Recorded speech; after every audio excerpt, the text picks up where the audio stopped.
علی علی حق ہے، علی حق ہے، علی حق ہے، علی علی جدھر حق ہے ادھر مولا جدھر. وقال الله تعالى وهو أصدق القائلين وممن حولكم من الأعراب منافقون ومن أهل المدينة مردوا على النفاق. اللہ سبحانہ و تعالیٰ کا ارشاد ہے رسول اللہ صلی اللہ علیہ وسلم سے کہ اے میرے حبیب، تمہارے ارد گرد جو اعراب ہیں، بدو ہیں، ان میں منافق ہیں، اور اہل مدینہ میں سے کچھ لوگ منافقت میں بڑے شدید ہیں. ایک موضوع جو عام طور پر ڈسکس کیا جاتا ہے، تہمت لگائی جاتی ہے شیعوں پر کہ شیعہ اصحاب کو نہیں مانتے، یہ بالکل غلط ہے. اصل موضوع یہ ہے کہ اہل سنت نے ایک شور مچایا کہ تمام صحابی عادل ہیں، سب کے سب ہدایت کے تارے ہیں، کسی کی بھی اقتداء کر لو ہدایت پاؤ گے. ہم یہ کہتے ہیں کہ جو قرآن کا نظریہ ہے کہ کچھ صحیح ہیں، کچھ غلط ہیں، کچھ نے رسول اللہ صلی اللہ علیہ وسلم کی زندگی میں بھی ان کی اطاعت نہیں کی اور ان کی مخالفت کی، جیسا کہ جنگ احد میں بھاگے جبکہ رسول اللہ صلی اللہ علیہ وسلم نے منع کیا تھا، اور جب بھاگے تو پکار رہے تھے تو آنے کو تیار نہیں تھے، اور اسی طرح سے اور بہت سارے موضوعات. تو اصل موضوع یہ ہے کہ ایک اچھی بڑی تعداد علماء اہل سنت کی، نہ کہ سب، اور یہ بھی ہم بیان کر دیں کہ عوام اہل سنت سب کے سب ہمارے بھائی ہیں، ہماری جان ہیں، ان کی جان مال عزت آبرو کا احترام ہے. اور کیونکہ ہمارے خلاف ایک پروپیگنڈا کیا جاتا ہے اور صدیوں سے لاکھوں کروڑوں کی تعداد میں شیعوں کو اہل بیت علیہم السلام کی محبت کے جرم میں قتل کیا گیا، اور اہل بیت کے مخالفوں کو شیلٹر دینے کے لیے اور اہل بیت کے مخالفوں کو بچانے کے لیے جنہوں نے اہل بیت کو دربدر بھی کیا، ان کے گھروں پہ حملہ کیا، انہیں قید کیا، اسیر کیا، ان سب کو بچانے کے لیے ایک پروپیگنڈا کیا گیا کہ جس نے بھی رسول اللہ صلی اللہ علیہ وسلم کو ایک لحظے کے لیے بھی دیکھ لیا وہ صحابی ہو گیا، اور کیونکہ وہ صحابی ہے اسے کچھ نہیں کہا جا سکتا، اس کے بارے میں کوئی بات نہیں کی جا سکتی. بس اصل اختلاف یہ ہے. کیا اختلاف ہے؟ کہ ہم یہ کہتے ہیں کہ جو قرآن کا نظریہ ہے کہ نہ سب صحابہ غلط ہیں، نہ سب صحابہ صحیح ہیں، کچھ غلط بھی تھے، کچھ صحیح بھی تھے. اب آپ کے سامنے ایک واقعہ بیان کریں. جب جنید جمشید صاحب نے جناب عائشہ کا ایک واقعہ بیان کیا تو اس پہ بریلویوں نے زیادہ شور کیا، اہل حدیث نے اور سلفیوں نے اور دیوبندیوں نے کم کیا، کیونکہ وہ ان سے قریب تھے. خداوند تبارک و تعالیٰ جنید جمشید صاحب کے درجات کو بلند فرمائے. ہماری ان سے ملاقات رہتی تھی، بہت اچھی گفتگو رہتی تھی، تبادلہ خیال ہوتا تھا. تو ان پر حملے کرنے والے عام طور پر بریلوی تھے، کیونکہ موضوع حضرت عائشہ نہیں تھا، ان کی مخالفت تھا. لیکن اگر حضرت عائشہ کا موضوع ہوتا تو سلفیوں کو، دیوبندیوں کو، بریلویوں کو بھی کچھ کہنا چاہیے تھا. لیکن اگر یہ بات ہم کر دیتے تو سب کے سب حملہ کرتے اور حضرت عائشہ کا طرفدار بن کے حملہ کرتے. اب ایک موضوع جو آپ کے سامنے ڈسکس کریں اور اس کا تعلق اسی سے ہے کہ تمام اصحاب ہدایت پر نہیں تھے، کچھ ہدایت پر بھی تھے اور کچھ گمراہ بھی ہو گئے تھے. اب آپ کے سامنے صحیح بخاری کی جلد نمبر 8 ہے اور حدیث نمبر ہے 6576 کہ نبی کریم صلی اللہ علیہ وسلم نے فرمایا، میں اپنے حوض پر تم سے پہلے ہی موجود رہوں گا اور تم میں سے کچھ لوگ میرے سامنے لائے جائیں گے، پھر انہیں میرے سامنے سے ہٹا دیا جائے گا تو میں کہوں گا اے میرے رب، یہ میرے ساتھی ہیں. لیکن مجھ سے کہا جائے گا آپ نہیں جانتے کہ انہوں نے آپ کے بعد دین میں کیا کیا نئی چیزیں ایجاد کر لی تھیں. اب یہاں پر یہ ذہن میں رہے کہ جو عربی کے الفاظ ہیں وہ آپ کے سامنے بیان کرتے ہیں کہ ایک عام انسان بھی سمجھ سکے. رجال منکم، کہ آپ رسول اللہ صلی اللہ علیہ وسلم کچھ لوگوں سے بات کر رہے ہیں، ان سے کہہ رہے ہیں کہ تم میں سے، اور اس کے بعد کیا فرمائیں گے؟ فَأَقُولُوا يَا رَبِّ أَصْحَابِي، اے میرے رب میرے صحابی. اس کے بعد اللہ سبحانہ و تعالیٰ کی جانب سے ارشاد ہوگا فَيُقَالُ إِنَّكَ لَا تَدْرِي مَا أَحْدَثُوا بَعْدَكَ، کہ تم نہیں جانتے کہ تمہارے بعد ان لوگوں نے کیا کیا. نہ یہ کہ فقط بدعتیں، وہ بعد میں واضح ہو جائے گا، کیونکہ اگلی روایتوں میں ان کو جہنم میں ڈالنے کا ذکر ہوگا اور ارتداد کی بات ہوگی، کفر کی بات ہوگی، کافروں کے ساتھ محشور کرنے کی بات ہوگی. تو پتہ چلے گا کوئی چھوٹی موٹی بدعتیں یا گناہوں کا معاملہ نہیں ہے، بلکہ دین سے نکلنے کا معاملہ ہے.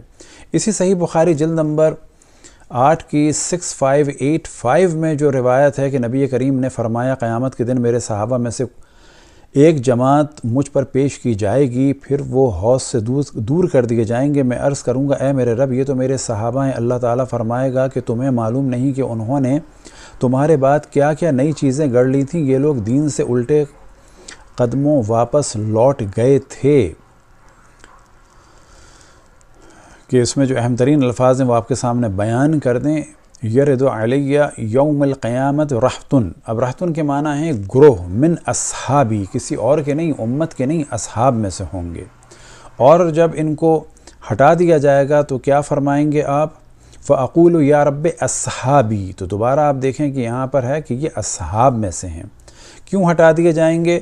اِنَّهُمْ ارْتَدُّوا عَلَى أَدْبَارِهِمْ قَهْقَرِي، کہ یہ مرتد ہو گئے تھے، دین سے پلٹ گئے تھے۔ اِنَّهُمْ ارْتَدُّوا، کہ یہ دین سے پلٹ گئے تھے۔ اب آپ کے سامنے اسی صحیح بخاری جلد نمبر 8 کی حدیث نمبر 6586 ہے، اور یہاں پر بھی یہ ہے جو آپ کے سامنے اردو اس کی پڑھ دیتے ہیں۔ میرے صحابہ کی ایک جماعت آئے گی، پھر انہیں اس سے دور کر دیا جائے گا۔ میں عرض کروں گا میرے رب یہ تو میرے صحابہ ہیں۔ اللہ تعالیٰ فرمائے گا کہ تمہیں معلوم نہیں کہ انہوں نے تمہارے بعد کیا کیا نئی چیزیں ایجاد کر لی تھیں، یہ الٹے پاؤں اسلام سے واپس لوٹ گئے۔ تو یہاں پر بھی یاد رکھیں کوئی چھوٹی موٹی بدعتیں نہیں ہیں، بلکہ یہ الٹے پاؤں دین سے واپس نکل گئے تھے۔ تو یہاں پر بھی یہ ہے فَأَقُولُ يَا رَبِّ أَصْحَابِي فَيَقُولُ إِنَّكَ لَا عِلْمَ لَكَ بِمَا أَحْدَثُوا بَعْدَكَ إِنَّهُمْ ارْتَدُّوا۔ اب یہ انہوں نے جو بدعتیں کیں یا جو نئی باتیں کیں، یہ چھوٹی موٹی نہیں تھیں، یہ اتنی بڑی تھیں کہ جس سے دین سے نکل گئے تھے۔ اسی صحیح بخاری کی جلد نمبر 8 صفحہ نمبر اور حدیث نمبر 6587 اور صفحہ نمبر 54 میں ہے کہ نبی کریم نے فرمایا میں حوض پر کھڑا ہوں گا، ایک جماعت میرے سامنے لائی جائے گی، جب میں انہیں پہچان لوں گا تو ایک شخص یعنی فرشتہ میرے اور ان کے درمیان سے نکلے گا اور ان سے کہے گا ادھر آؤ۔ میں کہوں گا کدھر؟ کہ کدھر؟ وہ کہے گا واللہ جہنم کی جانب۔ اب ان صحابہ کو کہاں لے جایا جائے گا؟ یاد رکھیں سب نہیں، کچھ۔ کہاں لے جایا جائے گا؟ جہنم کی طرف۔ میں کہوں گا ان کے حالات کیا ہیں؟ کیا ہوا ان کو؟ کیوں جہنم لے جایا جا رہا ہے؟ وہ کہیں گے یہ لوگ آپ کے بعد الٹے پاؤں دین سے واپس لوٹ گئے تھے۔ پھر ایک اور گروہ میرے سامنے لایا جائے گا، اور جب میں انہیں بھی پہچان لوں گا تو ایک شخص یعنی فرشتہ میرے اور ان کے درمیان سے نکلے گا اور ان سے کہے گا ادھر آ جاؤ۔ میں پوچھوں گا کہاں؟ تو وہ کہے گا اللہ کی قسم جہنم کی طرف۔ میں کہوں گا کہ ان کے حالات کیا ہیں؟ فرشتہ کہے گا یہ لوگ آپ کے بعد الٹے پاؤں واپس لوٹ گئے تھے۔ انہم ارتدوا بعدک علی ادبارہم قہقری۔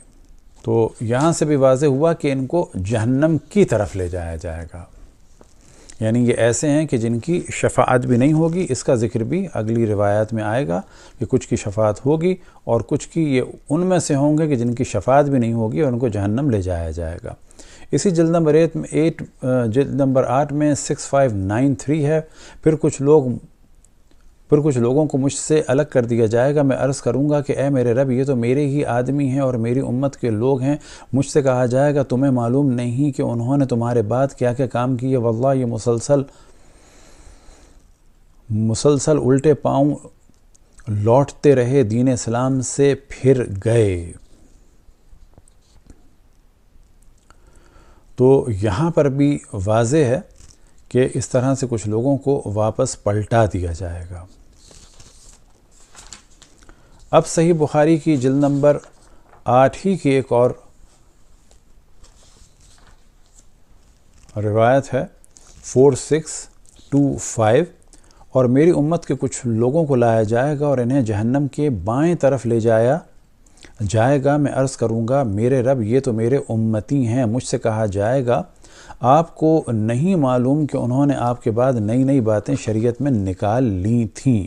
اب یہ جو انہوں نے کہا شریعت میں نکال لی تھی، ایسا نہیں ہے، جو اصل عربی ہے وہ یہی ہے انک لا تدری ما احدثوا بعدک، کہ تمہیں نہیں معلوم کہ انہوں نے کیا کیا کیا۔ اب یہ بھی یاد رکھیں یہ جو ہے کہ نہیں معلوم سے مراد یہ نہیں ہے کہ نہیں معلوم، یہ عربی میں عام طور پہ محاورتاً بھی کہا جاتا ہے کسی کے بڑے جرم کو بتانے کے لیے کہ ان کا جرم کوئی نہیں سمجھتا، یا بالکل ایسے وما ادراک ما لیلۃ القدر، کہ تم نہیں جانتے کہ لیلۃ القدر کیا ہے، جبکہ رسول اللہ صلی اللہ علیہ وسلم لیلۃ القدر کو جانتے ہیں فضیلت بتانے کے لیے۔ بالکل ایسے ہی ان کے جرائم کو آشکار کرنے کے لیے کہا جا رہا ہے کہ انہوں نے کیا کیا کیا۔ اب یہ جو کیا ہے کوئی چھوٹا موٹا کام نہیں کیا، کوئی بدعت کر دی ہو، کچھ کر دیا ہو، ایسا بڑا کام کیا ہے۔ انک لا تدری ما احدثوا بعدک فقولوا کما قال عبد الصالح،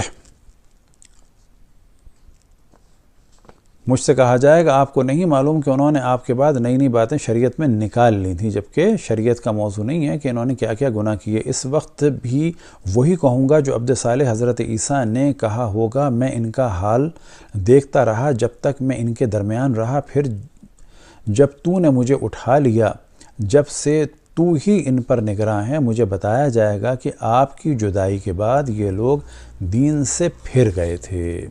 اب یہاں پہ بھی واضح ہوا کہ یہاں سے مراد امت کے لوگ نہیں ہیں، آپ کی جدائی کے بعد، یعنی یہ وہ لوگ تھے جو آپ کے ساتھ تھے اور آپ کی جدائی کے بعد۔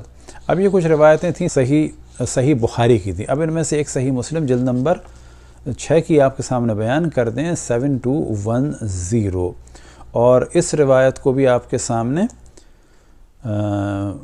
پہلے اردو میں پڑھ دیتے ہیں، بعد میں خاص الفاظ کی جانب عربی میں بھی توجہ دلا دیں گے کہ رسول اللہ صلی اللہ علیہ وسلم نے فرمایا، عبداللہ ابن عباس سے روایت ہے کہ رسول اللہ خطبہ پڑھنے کو کھڑے ہوئے، ہم میں واعظ کا خطبہ، اس سے معلوم ہوا کہ واعظ کھڑے ہو کر کہنا درست ہے، تو فرمایا اے لوگوں تم اللہ کی طرف حشر کیے جاؤ گے ننگے پاؤں بن ختنہ،